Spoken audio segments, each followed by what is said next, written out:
But I'm gonna be real quick. This was my least favorite song of all time because it was so freaking popular and always came on the bus. And every time he goes, "I love you like a fat little kid loves cake," everybody looked at me like, "Nigga, you love cake?" Which is funny because like we don't fuck with cake like I that. hate cake. Is this why you hate cake? Probably because a stupid fat kid loves cake. Like, nah, dog, I don't like cake.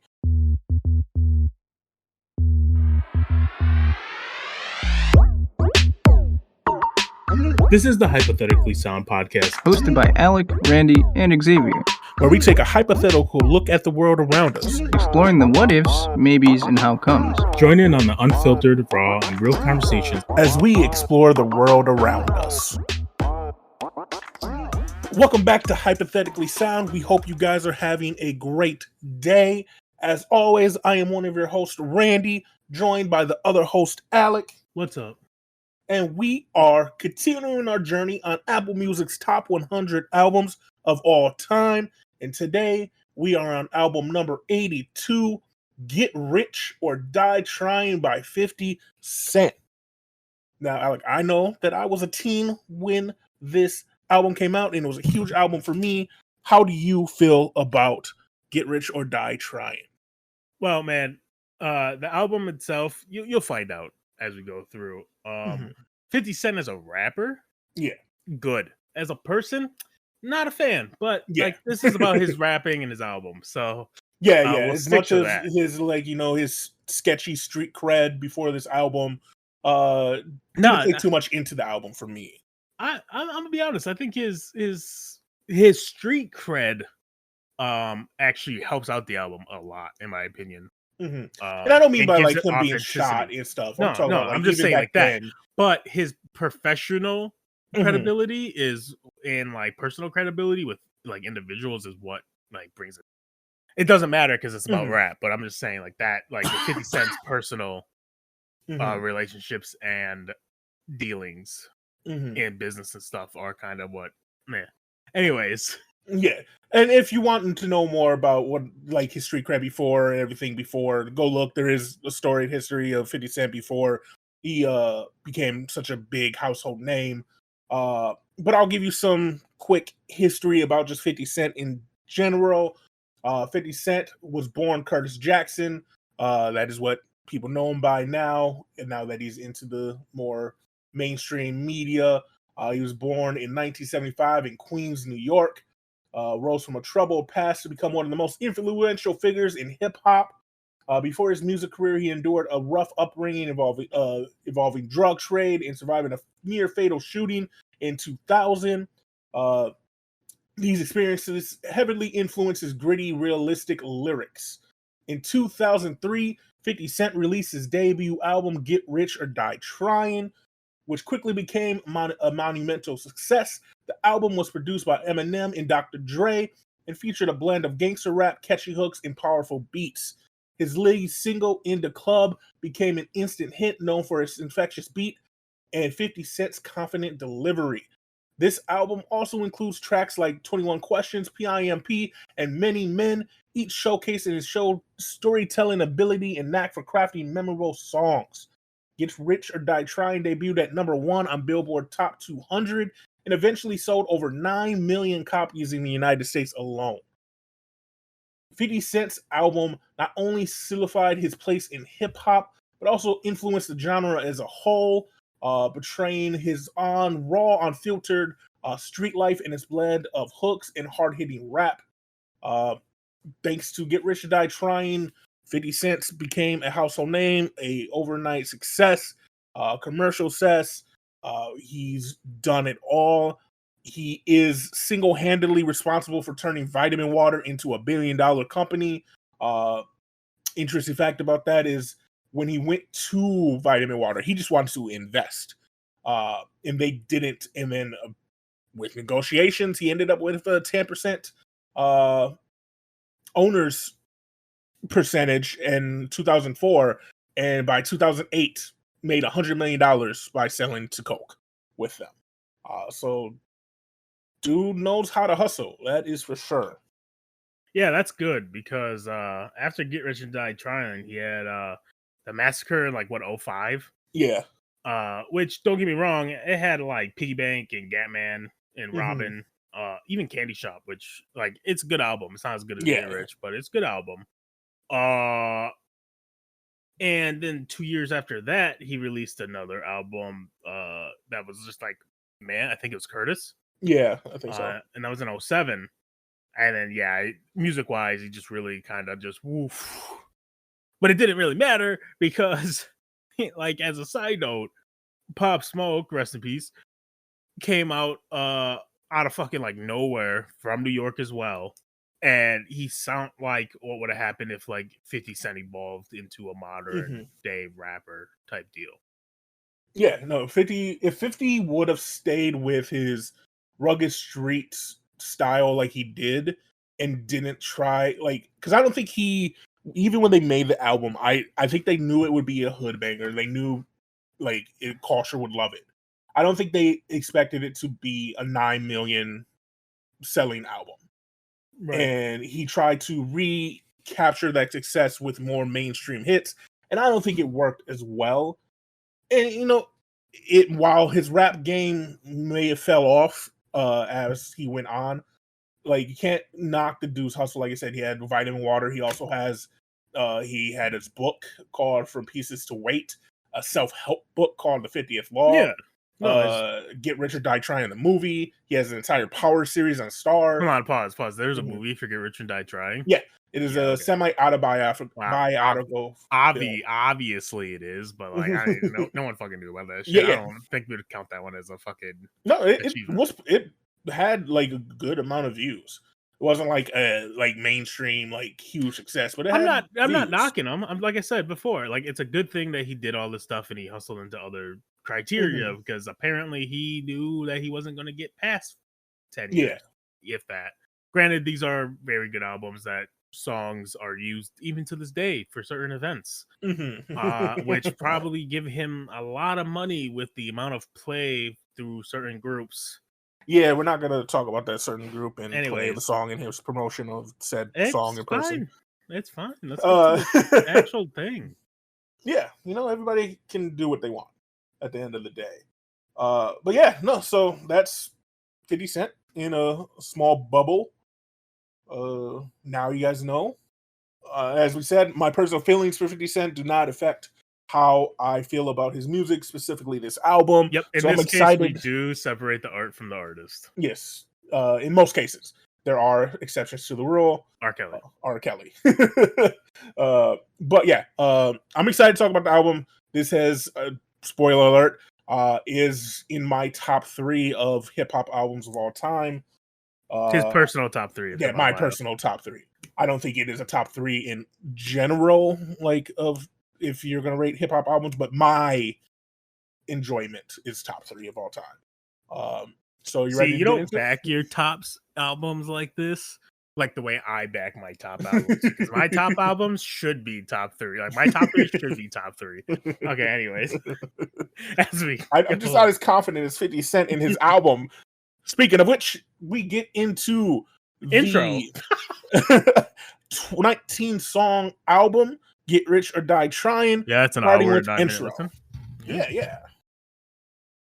What did you think of it? Dude, it's just a classic 2000s intro. You can't listen to a 2000s album without an intro and or skits in it. So, I mean, that's all this is. It's just a basic 2000s intro that goes right into the first actual track, which is What's Up Gangsta.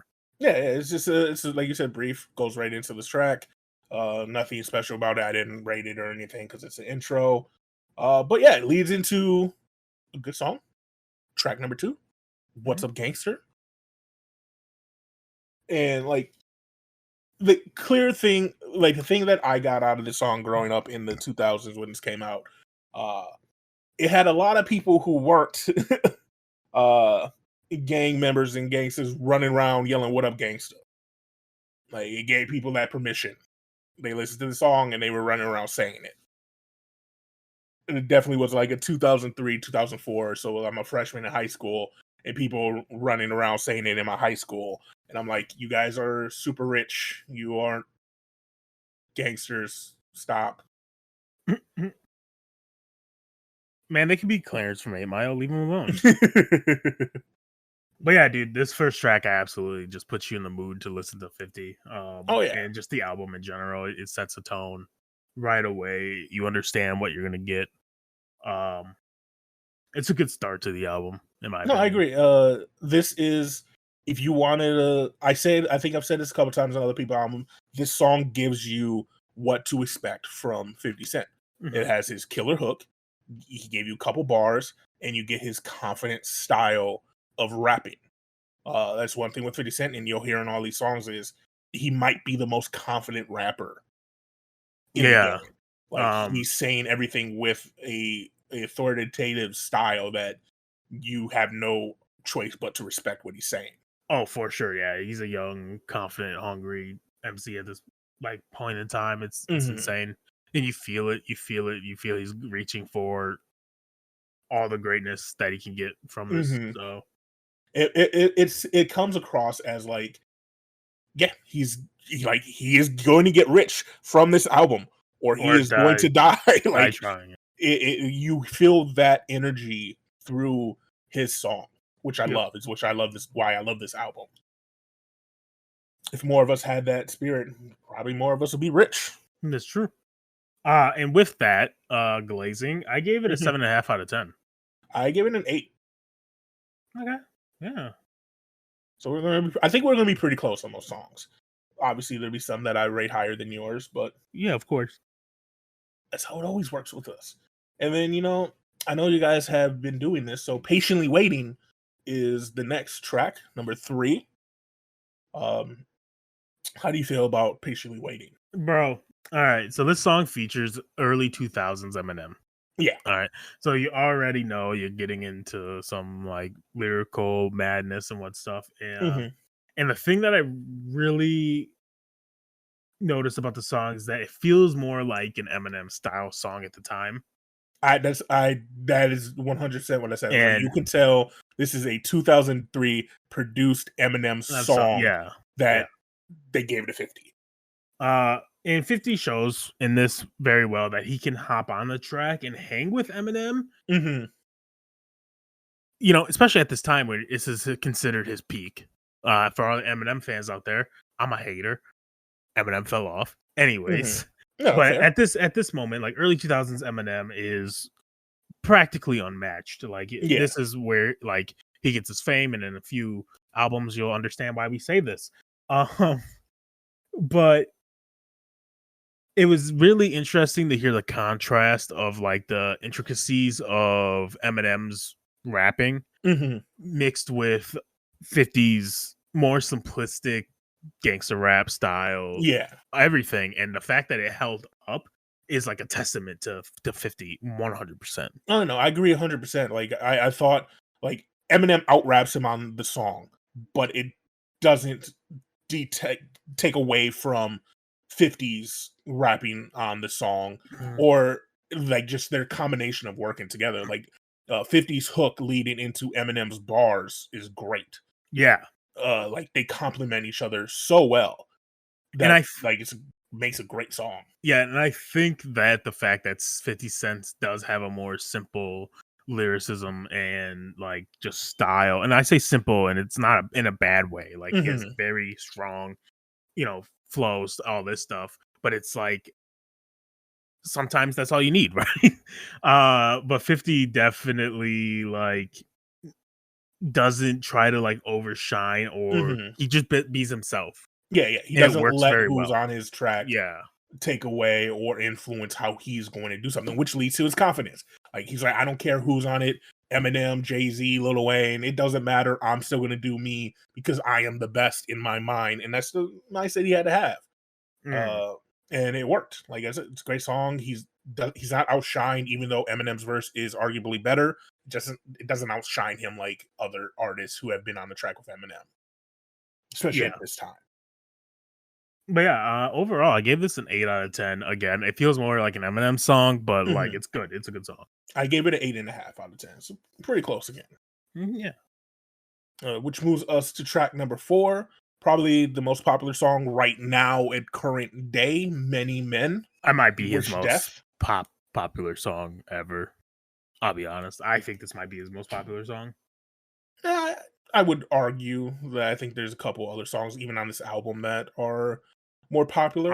I don't know. Not as many songs get used in media as much as this of his, in my opinion. So I feel like this, like throughout the 20 years, has become it's probably had the long. Well, I would argue this and the next song in the club have had the longest life on the album. Yeah, I would agree with that.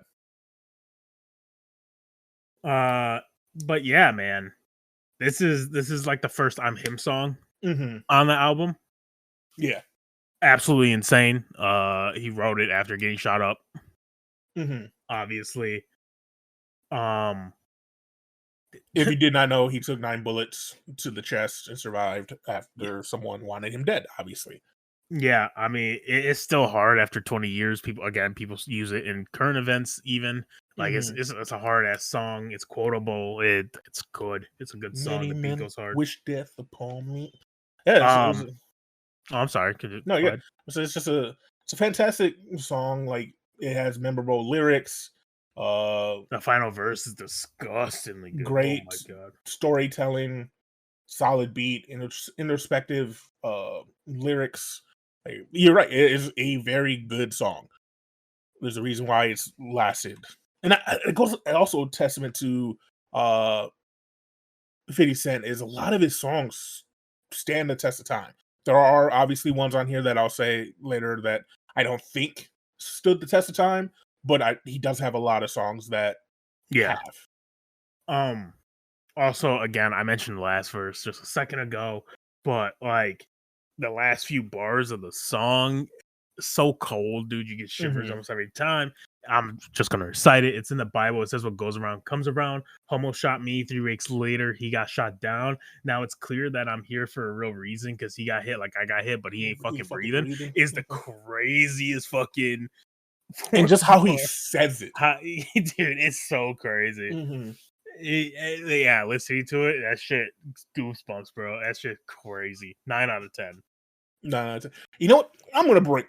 What's crazy is this song. I understand why Trump and his people wanted to use this song after the assassination attempt, because the lyrics fit what he like. Everything that happened to Trump, like especially that last line, fits perfectly with everything that happened. But I think it's lost on his audience.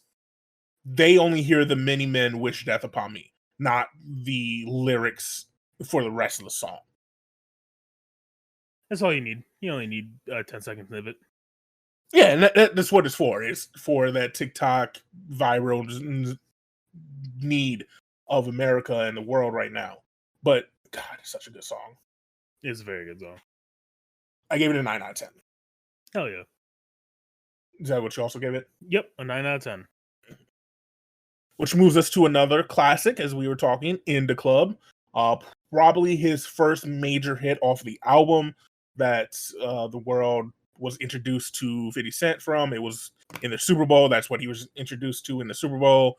You probably recognize him doing the not pull-ups, but the pull-ups. No, sit-up pull-ups. It's like hanging sit-up. I don't know what the fuck they're called. I can't do the crunches. Crunches while hanging. Yeah. But yeah, everybody knows it. It has the ultimate hook. It literally put him on the map. I think in general, you say 50 Cent, people say In the Club. Many men. In the Club. That's fine. You do what you want.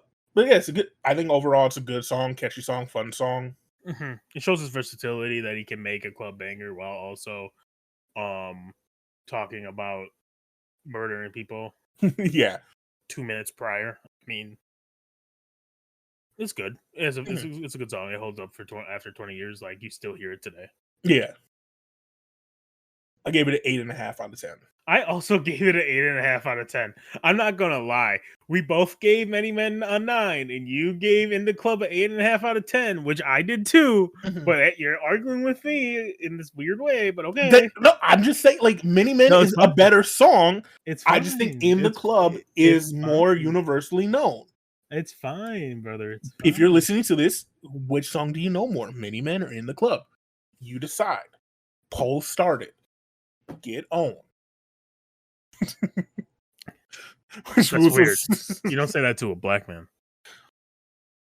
Well, half of you can own yourself. No, see, you don't say that to a mixed person. That's fucked up. Anyways, we move to track 6 high all the time. Yeah, man. Hey, fun fact: did you know 50 Cent don't even smoke weed or really drink at all? He doesn't?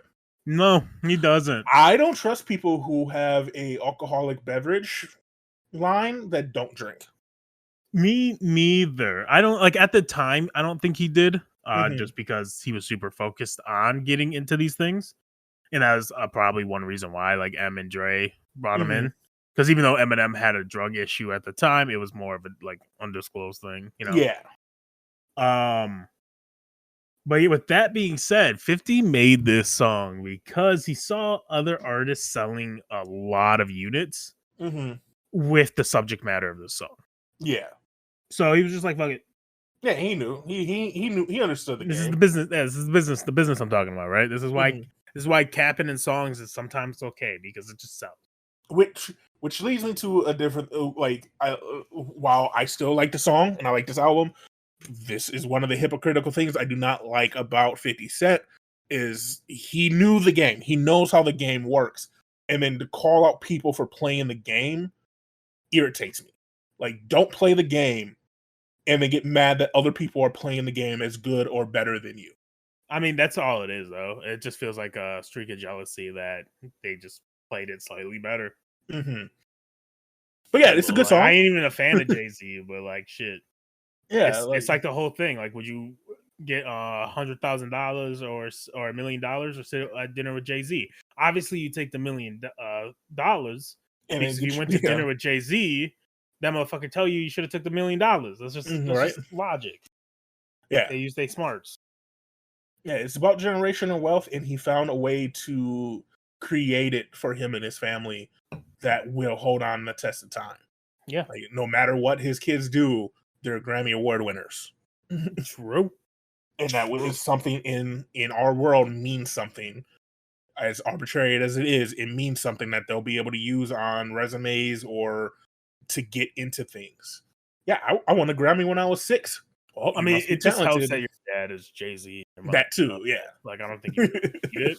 But like, it helps. It helps show that you did everything. Anyway. Same with like, it'll be the same with Rihanna's kids or any popular person. Like, your mom and dad's Travis Scott and Rihanna. Cool.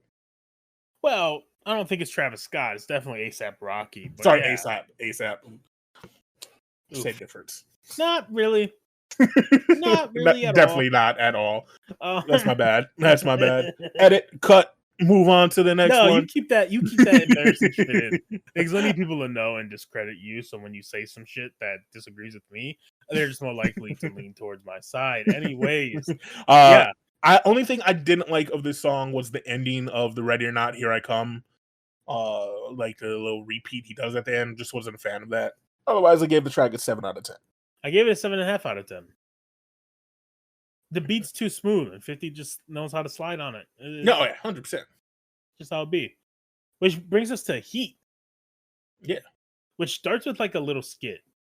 Which is kind of weird, but it's good because Dre's insane. He's an insane producer. He seamlessly blends that skit into the song. And that shit goes so hard. Like that transition, insane.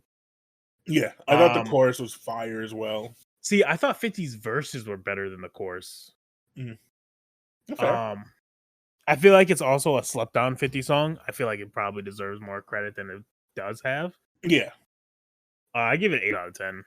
I also gave it 8 out of 10. Like you said, I thought the chorus was fire. I thought his verses flowed and he just slid on them.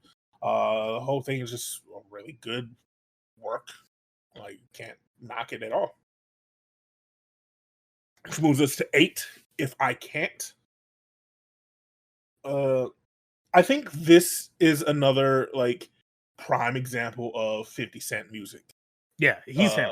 This is another I'm him song. And then there's nothing that needs to be said about it. Like, he has tracks that are showcasing his ability as an artist, what he is, and it'll come back on every song. Great hook, great flow. To be great fair, beat. this one song definitely isn't like showcasing that he's an artist more than that even though he rap, he a gangster first. Yeah. Which makes it slightly different than Many Men, I guess, or other I'm Him anthems he has. Yeah. I thought the chorus into the verse, and it goes again with most of the songs, are always just so smooth. Like they transition clean. Always love it. I gave it an 8 out of 10. Yeah, actually, If I Can't is one of my personal favorites of 50s. I gave it a 9 out of 10. I think it is just as good as Many Men. Yeah, fair. So, my personal favorite is coming up. Which moves us to track number 9, Bloodhound. So earlier I mentioned certain songs that I don't think hold up the test of time. Yeah. This is one of them. Agreed. It has a very 2000 sound. Like when it come the first time I heard it, it was the first time on this album that I felt he tried to get away from the New York sound and a little bit of the Cali sound, and he went with a it kind of sounds St. Louis, like Nelly type beat, mixed with a little Timberland in there, which isn't bad. Like he does good. I think Young Buck does good.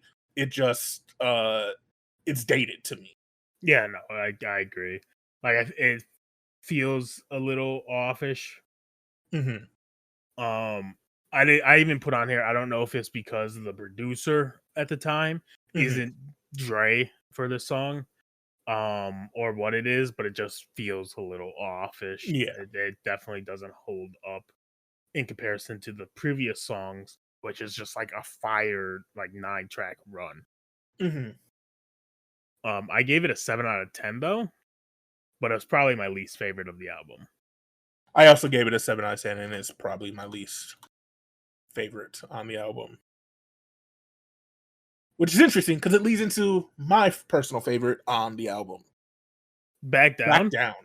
You into the Ja Rule diss track? I love, dude, like diss tracks have always been a guilty pleasure of mine, and the fact that not Eminem, but 50 Cent added possibly 2 on this album. Two only? No. Is there more? This is one of, I think, 3 or 4.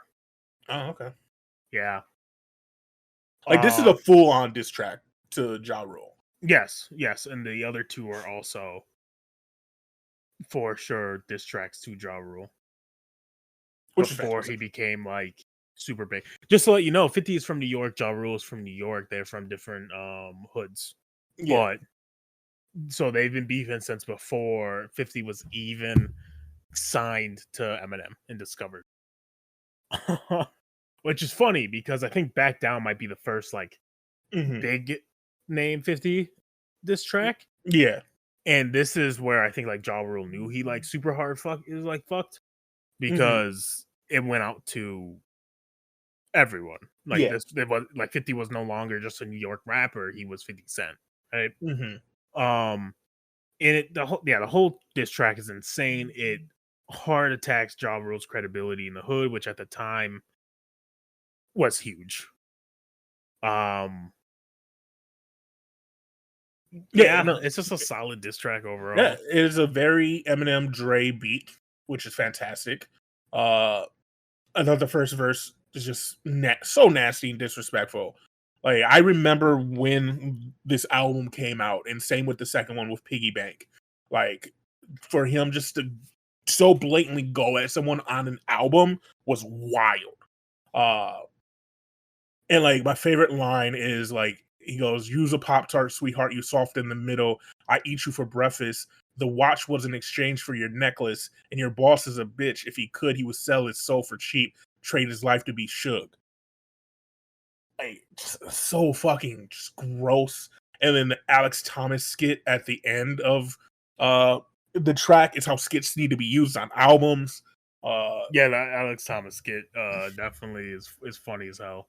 Like again, fantastic. If you didn't know, sorry for interrupting. If you didn't know, Alex Thomas was a man during the beef time that called into a radio station in New York. It was a gay man who essentially was defending Ja Rule, saying like calling him by like government name. He's like, "Oh, don't you mess with my boo government name, Ja Rule," and all this stuff, and it made a couple of rumors seem more tangible at the time because there was rumors that Ja Rule had sexual relations with a man and things like that. So yeah, adding that to the end of it was insane. And apparently Dre brought 50 into the studio after this like recording went out, right, of the man on the radio, and played it for 50 and looked at 50 and was like, "What you want to do about it?" And so 50 knew he had to just do something with that clip, and so they made the skit. Yeah, and just to clarify, Alex Thomas is an actor, not the actual person that called into the radio station. Yeah, that's why I said the man who called in the radio. Just in case people got it confused, yeah, Alex Thomas is just an actor, comedian, who recreated. But it's fantastic. I gave the song a 9 out of 10. It's not my highest rated, but it's my personal favorite. Yeah, I gave it a 7 out of 10. This is a big difference. As a diss track, it's great. I think it kind of weird flow into the album, but like it's a good song. It's just a weird flow into the album. No, fair. That's 100% fair. Next song on the list is PIMP. Yes, PIMP. I didn't write notes for this. I just put a song about pimping. 8.5 out of 10. Yeah, that's what I put. I said, not much need to be said about the song. The title explains it all. I guarantee you've heard the song. Great song. Just another testament to a fucking album full of great music. 9 out of 10 for me. Which moves us to Like My Style. Again, like I talked about on Bloodhound, Yep. it is also a dated song. He has a couple of them, which is to be expected from someone making music in the 2000s. I did put it. This feels like the most 2000s track on the album so far for me. I don't think it's like it's not in a bad way. I think it flows. It has a quick tempo. It has great lyrics. Again, it's super catchy. Tony Yayo is short and sweet. It feels like he made this for You Got Served. Yeah, that's what I put too. I put it that belongs in a 2000s dance movie, like Honey or You Got Served. That's what it sounds like. And he may have had that idea of like, this song could be commercially successful in movies later on, which I wouldn't put it past 50 Cent in his entrepreneur type style of music making. But I still like the song. I gave it 8 out of 10. Yeah, it's really good. Did you give it? Sorry, I was messaging mom back. You have to cut this part out. Apologize. Yeah, I gave the song a solid 7.5 out of 10. Okay, fair. Which moves us to Poor Little Rich. Only thing I have to say about the song, it's a good song, fits the album, is again, feeds to my personal beef with 50 Cent being hypocritical. As a line, I can't go commercial. They love me in the street. Literally, we just talked about how his last song sounded commercial. He went commercial hardcore after this. He's a hypocrite. Yeah. If Bloodhound was my least favorite song on the album, this one was a close second. Yeah, I agree. This is probably up there in my least favorite songs. Like I gave Bloodhound and this one both a 7 out of 10. Same. But these are low sevens. Like this is like barely not a 6.9 type sevens, right? No, I agree. They barely made it out of the 6 reach, and only because, again, the beats and his rapping style are good. Yeah, it saves the song. It saves the songs like but like even the beat on like Poor Little Rich isn't like that great, and 50 hard saves it. Otherwise, like it is a low 7 out of 10. It didn't feel right giving it a 6. Yeah, I agree. But that moves us to 21 questions. And here's a question. What do you get when you get a gangster trying to make a love song? You get 21 questions. You do get 21 questions. That's what I was Nate Dogg, Gangsta Love Song. People loved it. Yeah, it's good. I remember seeing a thing way back in the day that was like, if she can't say yes to every question in 21 questions, she ain't the one for it. And it's like, you know what, man? Listening to the song with that in my head, one, you can't say yes to every question because yes is the wrong answer to some of them, and two, bitch, I hope they do. They're the most basic ass shits, right? Like, goddamn. No, yeah, 100%. Like, and like I really stuttered there for a minute. Yeah, it was such a dramatic change in tone and content for this album. Like, it threw me off when I first listened to it. Like, I enjoyed them, but I'm like, what is going on? And then as the order you get and you think about it, it makes sense to be on the album as well. Like, dude almost died. Of course, he's having these thoughts about finding a partner for the rest of his life or finding someone to love him. Like, you don't almost die. And of course, his criteria is simple as, if I go to jail, you gonna still love me? Exactly. If I do these horrible things that I'm probably gonna do, you still down to ride? If your daddy don't like me, you gonna leave me? Like, yeah, motherfucker, I bet none of your girls' parents liked you. But I'm gonna be real quick. This was my least favorite song of all time because it was so freaking popular and always came on the bus. And every time he goes, "I love you like a fat little kid loves cake," everybody looked at me like, "Nigga, you love cake?" Which is funny because like, we don't fuck with cake like that. I hate cake. Is this why you hate cake? Probably. Because a stupid fat kid loves cake. Like, nah, dog, I don't like cake. I like ice cream. On Genius, they had a annotation just for that line because he said he needed something that really expressed how much he loves. I mean, fair. I've seen some, but I've also seen skinny kids love cake. Look at all those white girls that eat crumble cookies every day. I'm sure he didn't know who the fuck some random kid from North Minneapolis was. All right. But yeah, this is an 8.5 out of 10 easy. Agree. 8.5 out of 10 for me as well. Yeah. Which moves me to probably my second favorite track on the album. Don't Push Me. Don't Push Me. Because I'm close to the. I've always loved the instrumental intro to the song. Hypes me up every time I hear it. Yeah, dude, this song's insane. It has Lloyd Banks on it, which is who was a part of G Unit. Like, he was an up and comer on that. This is the only time I know for sure I listen to Lloyd Banks. I'll be honest with you. He fucking kills it. Listen to his album. He fucking kills it on the song. Lloyd Banks does. You know, I honestly think he might have the best. I think he has the best verse on the track, possibly. Fair. It's like a hidden like collab song that you forget about. Honestly, it goes super hard. I gave it a 7.5 out of 10. So you always talk about me glazing up tracks. I'm sorry. Hold on. Did I glaze low? I glazed up Lloyd Banks. I glazed up Lloyd Banks. It was this spot. Yeah, it was 7. Yeah, I gave it a 9.2. Pause. I glazed up Lloyd Banks, not Fiddy or anyone else on the track. Lloyd Banks, Randy. Yeah. Name another song from Lloyd Banks. He is the lowest tier member in the squad. If that's why it's a 7.5. Because he had the best verse on the track, bro. It's a 7.5 because Unknown came on the track and beat these guys. I don't think he had the best track. I think he had a very good track or verse.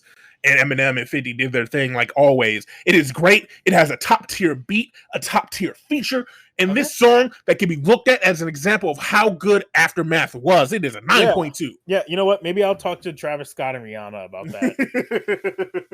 I can't believe I said that. Oh god. Anyway, 9.2 is kind of crazy high. But yeah, that's fair. So I gave it 7.5. You know what? You need this next track in your life. You got to make it to heaven, man. I was just, dude. I need to re-listen to it because I forgot to write notes. I was just vibing with it. It scratches a brain itch. It's really good and just slides 8 out of 10. I see, yeah, good song, kind of blends in with his other songs about going at someone. Still a good beat and different enough to be not be a clone of an earlier track. I give it a 7 out of 10. And then we move to track 17, everyone's personal favorite, Wankster. Fun fact, when I said there's like 3 or 4 diss tracks, this is one of those that like it's technically a general diss track to any fake gangsta, but it is probably directed to Ja Rule. Oh yeah, you're right, 100%. It's geared at him, but you play it off as this is for anybody who thinks they're gangster but aren't doing gangster things. But yeah, it's like you said, it has a legendary beat to it, man. You can tell it was made really early in 50's career. I said that, yeah, you could tell the production on his voice was very lackluster. Sounds like he was like super far away from the mic. Like he was like, okay, get in the booth. And it was his first time ever being in there. He stood in the middle of the room, like rapping, dancing to it. But verse 2 is probably one of my favorite 50 verses of all time. Just love it. It's a great verse. Love the song. It's a 9 out of 10 for me. I give it 8 out of 10. Fair. Like I said, one of my personal favorite albums, so of course everything is going to be higher for me. You don't gotta defend it. You don't gotta. I always defend. It's weird. If it's like you're not sure about your score, you gotta be. No, I'm sure. I'm trying to convince everybody else that my score is the correct score and your score is the wrong score, and your opinion is worse than my opinion. I think the way to do that is not by going. But also, I'm biased. This is my favorite album, top 3 all time. Like, no, I feel like that's not a way to stop being smart. People. Stop being smart and talk about you not like me. Okay, yeah. You not like me. This song and the next song are also songs that were put onto the album before he was discovered by M. So the quality is a little lesser. So this is like baby 50 Cent. This is 25 Cent. But this motherfucker loved dissing people. This is another Ja Rule diss. Yep. Last 2 are Ja Rule diss. Yes, yeah. And you can tell this was before M discovered him. It's pretty good, all things considered. And you can definitely hear the potential and growth he had. And I actually really enjoyed listening to this for the sense of like you got to hear what he became, like not even a year after actually getting like real production value and like backing. You know what I'm saying? No, so I gave it a 7 out of 10 only because like it's an alright diss track. And like the production's meh, but like it's really nice to hear it because you know you just hear the potential he had and like how hungry he was and also how much he fucking hates Ja Rule. Yeah, you said everything that I was gonna say. I don't need to expand because you nailed it. I give it 8 out of 10 though. And then the last one, Life's on the Line. My only notes say this nigga really hates Ja Rule so much. Like he's just constantly going at bro. And he said, fuck it, I'm gonna put 3 lesser quality songs instead of remaking them. Which he could have easily just done. He could have remastered them or whatever. He's like, no, I'm gonna put these 3 motherfuckers at the end of it just so everyone knows Ja Rule a bitch. So with this track, I thought he rapped like Eminem. Like he had like Eminem's flow in this song because it was a different flow than anything he's done up to this point. But yeah, it's funny that he ends the album by just explaining to Ja, don't like you. If you haven't got it to at this point, here it is again. Don't like you. But I do find it funny that he ends up working under Eminem and Dr. Dre. And doesn't, when he talks about rappers that can kill you in 8 bars, Eminem is not one of the rappers he puts on in the list. I just found that funny and ironic. But yeah, I enjoyed the song. Just like everything else on this album, I gave it an 8 out of 10. Yeah, I gave it a 7.5 out of 10. Which just moves on to the overall opinion of the album. I know you're going to yap on about it, so I'm just going to give it a solid 7.75 out of 10 total. Wow. Yep, go ahead. Do your monologue. Well, in conclusion, I think Get Rich or Die Tryin is a landmark album in that solidified 50 Cent in hip hop history. Obviously earned a spot on the top 100. Probably should be farther down, to be honest. I really enjoyed the album. I only had a couple songs that were 7s. The rest were 8 or higher. I gave the album a 9 out of 10. Would you give Usher again? 8.75 out of 10. Okay, so my rating for Usher's Confessions is the exact same for 50 Cent's Get Rich or Die Trying. Mm-hmm. I just wanted to put that out super quick. You're going to be upset when we hit a certain album and I only give it a 7. That's fine. I don't give a shit. Your opinions are wrong. It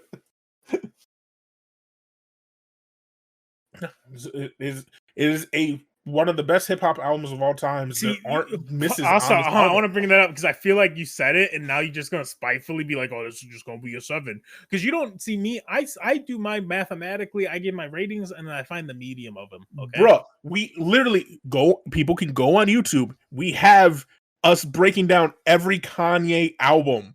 Damn right. And so like we like my ratings aren't going to change much from when we listened to every album already and rated them on stream and then put it on YouTube. So like you already know how I feel about Kanye's albums. Yeah, and again, you're just objectively wrong. You're just doing it to be cool, and it's weird. And bro, I liked it just as much as you. What are you talking about? You liked Kanye's album just as much as me, as insert picture of me holding up my fucking vinyl? Yeah, you're right.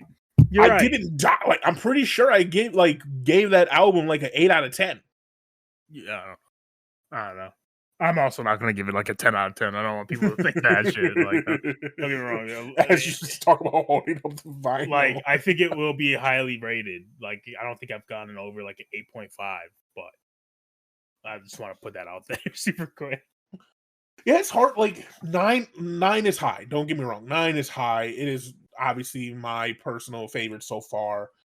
But at the same time, like I don't know what classifies a 10 or like even 9.